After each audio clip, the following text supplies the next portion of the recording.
નમસ્કાર, હું છું પ્રિયા અને તમે જોઈ રહ્યા છો જનતા કી જાણકારી ન્યૂઝ। નજર કરીએ આજના સમાચાર ઉપર।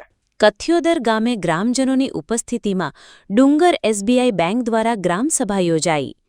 અમરેલી જિલ્લાના રાજુલા તાલુકાના કથિયોદર ગામે તારીખ 6/8/2025ની સાંજે ડુંગર એસબીઆઈ બ્રાન્ચ દ્વારા ગ્રામસભાનું આયોજન કરવામાં આવ્યું, જેમાં સરકારશ્રી દ્વારા ગ્રાહકોને આપવામાં આવતી વીમાની વિવિધ યોજનાની માહિતી પૂરી પાડવામાં આવી હતી, જેવી કે પ્રધાનમંત્રી જીવન જ્યોતિ વીમા યોજના, જેમાં ગ્રાહક 436નું વાર્ષિક પ્રીમિયમ ભરે તો કોઈપણ રીતે મૃત્યુ પામે તો તે ગ્રાહકના વારસદારને 2 લાખ રૂપિયા અને પ્રધાનમંત્રી સુરક્ષા વીમા યોજના હેઠળ વાર્ષિક 20 રૂપિયાનું પ્રીમિયમ ભરે તો ગ્રાહકનું અકસ્માતમાં મૃત્યુ થાય તો જેવું કે ખેતીના કામ કરતા કોઈ કરંટ લાગે, કોઈ વૃક્ષ પડવાથી, કોઈ ઝેરલું જાનવર કરડવાથી કે પછી ગાડીથી ગ્રાહક મૃત્યુ પામે તો પણ ગ્રાહકના વારસદારને 2 લાખ રૂપિયા બેંક સરકારશ્રી દ્વારા આપવામાં આવે છે।